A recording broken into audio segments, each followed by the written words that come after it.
아무리 간단한 수술이라도 부작용이 전혀 없는 수술은 존재하지 않습니다. 평상시에 이마를 이렇게 많이 써서 눈을 뜨는 습관이 있는 분들은 쌍꺼풀 수술을 하고 나면 눈 뜨는 것이 편해짐으로 인해서 굳이 이마를 쓰지 않게 되고 이로 인해 눈썹 위치가 많이 내려올 수가 있습니다. 이런 경우 눈과 눈썹 거리가 많이 가까워짐으로써 인상이 강해질 수 있습니다. 안녕하세요. 닥터 라이블리 성형외과 전문의 서현 원장입니다. 이번 영상에서는 쌍꺼풀 눈매 교정 수 후에 발생할 수 있는 부작용 및 합병증에 대해서 설명드리고자 합니다. 모든 수술은 수술 후 합병증 또는 부작용이 발생할 수 있습니다. 아무리 간단한 수술이라도 부작용이 전혀 없는 수술은 존재하지 않습니다. 약국에서 약을 사면은 약 설명 종이가 껴있는데요. 어떤 약을 사더라도 부작용과 관련된 설명이 아주 빼곡하게 작은 글씨로 적혀있는 것을 보실 수 있습니다. 아주 흔하게 접하는 브루펜이라는 약이 있습니다. 애기들 열나면은 시럽으로도 사용되는 약이고 심지어는 처방 없이도 살 수 있는 일반 의약품이라서 부작용이 거의 없을 것으로 생각하기 쉽지만 보시면 아나필락시스 쇼크, 용혈성 빈혈, 위장관 궤양 출혈, 천공, 간장애, 간염, 천식, 호흡곤란, 뇌수막염, 의식장애, 혈압 저하, 심부전, 협심증, 급성 신부전 등과 같은 이름만 들어도 아주 무시무시한 생명에 지장이 있을 정도의 합병증이 발생할 수 있다고 적혀 있습니다. 이렇게 우리가 흔히 접하고 실제로도 많이 복용하고 굉장히 안전하다고 믿고 있는 일반 의약품들조차도 이러한 심각한 부작용이 발생할 수 있다는 것인데요. 눈성형과 같은 수술은 말할 것도 없겠죠.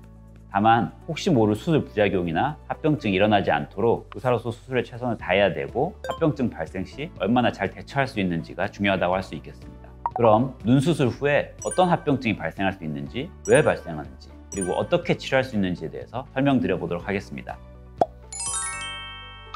일단 발생 가능한 합병증들은 너무나도 많습니다. 붓기나 멍과 같은 금방 호전되는 합병증들부터 호환, 안검외반, 하안검 퇴축과 같은 심각한 합병증들까지 스펙트럼이 굉장히 다양합니다.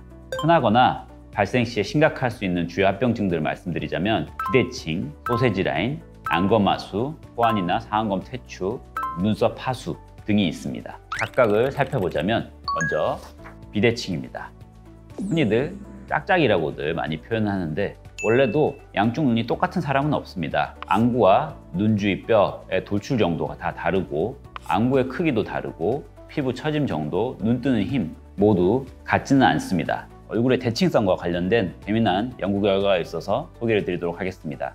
여기 3개의 사진이 있는데요. 이 중에서 제일 왼쪽 사진은 실제 환자의 사진이고요. 가운데 사진은 오른쪽 얼굴을 데칼코마니에서 펼친 사진이고 세 번째 사진은 환자의 왼쪽 얼굴을 데칼코마니에서 펼친 사진입니다. 그래서 두 번째, 세 번째는 완벽한 대칭이 맞는 사진이죠. 이 사진을 두고 많은 사람들에게 어떤 사진이 가장 매력적이고 이쁘다고 생각되는지 투표를 했는데요. 거의 대부분의 사람들이 가장 왼쪽 사진이 가장 이쁘고 매력 있다고 평가를 했습니다. 이렇게 논문에서도 보여지듯이 완벽한 대칭이 이쁘고 매력적인 걸 보장해 줄 수 있는 것은 아니고 오히려 방해가 될 수도 있습니다. 하지만 역설적이게도 얼굴의 대칭은 굉장히 중요하기도 합니다. 이 아래 두 줄을 보시면은 얼굴 입꼬리나 턱을 3mm 혹은 3도 정도만 틀어도 굉장히 어색하고 원래의 대칭성이 맞는 가장 왼쪽의 얼굴이 훨씬 호감 있게 평가하게 됩니다. 결론적으로는 갖고 있는 비대칭을 인정은 하되 매력도를 감소시킬 만한 비대칭은 교정하는 게 맞다는 것입니다. 그래서 수술할 때 양쪽 눈의 대칭을 최대한 맞추도록 수술하는 것이 필요합니다. 쌍꺼풀 수술의 경우 양쪽을 똑같은 높이로 똑같은 방법으로 수술하면 수술 전보다 비대칭이 더 심해질 수 있습니다. 예를 들면 눈 뜨는 힘이 한쪽은 좋고 한쪽은 나쁜 경우가 있다면 이럴 경우에 눈매 교정까지 같이 해서 비대칭을 교정하면 가장 좋겠지만 안검하수 정도가 만약에 심하지 않고 비대칭 정도가 심하지 않은 경우 혹은 환자가 거부하는 경우에 양쪽을 똑같은 높이로 쌍꺼풀 수술을 하면 오히려 쌍꺼풀 라인과 눈 크기의 비대칭이 더 심해지고 조장되게 됩니다. 눈 뜨는 힘이 좋은 쪽을 조금 더 높게, 힘이 약한 쪽을 조금 더 낮게 수술하면 대칭성을 훨씬 더 맞출 수가 있습니다. 두 번째는 소시지 라인입니다.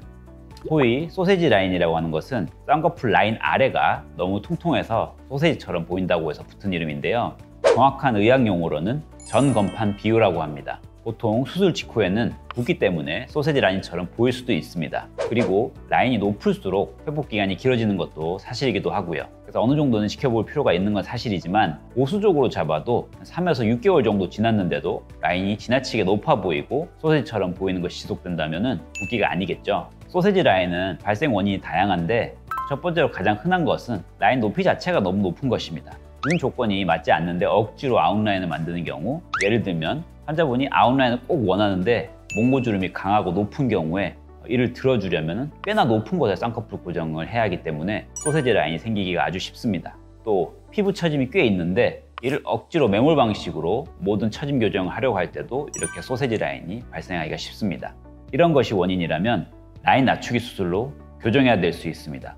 두 번째, 쌍꺼풀 고정이 너무 깊거나 강한 경우에도 발생할 수 있습니다. 이것은 절개 쌍꺼풀 수술에서 더 흔한데 쌍꺼풀 고정을 좀 느슨하게 조정하거나 얕은 곳으로 고정함으로써 해결할 수 있습니다. 세 번째, 피부가 두껍고 지방을 포함한 연부 조직이 매우 두꺼운데 이에 대한 처리가 부족한 경우 또한 소세지 라인이 발생할 수 있습니다. 이 경우에는 지방이나 전건판 조직 등에 대한 처리가 추가적으로 필요할 수 있습니다. 반면에 너무 쌍꺼풀 고정이 얕거나 약한 경우에는 오히려 풀리기가 더 쉽겠죠. 쌍꺼풀이 살짝 느슨해진 정도는 시간이 지남에 따라서 아주 자연스러운 현상이지만 완전 풀리거나 겹주름이 심하게 보일 정도라면 교정이 필요합니다. 그래서 아주 적당한 정도로 고정하는 것이 매우 중요하다고 할 수 있겠습니다. 눈 뜨는 힘이 약한 안과마수가 이미 있거나 수술 후에 더 조장될 것이 예상되는 경우에는 적극적으로 좋습니다.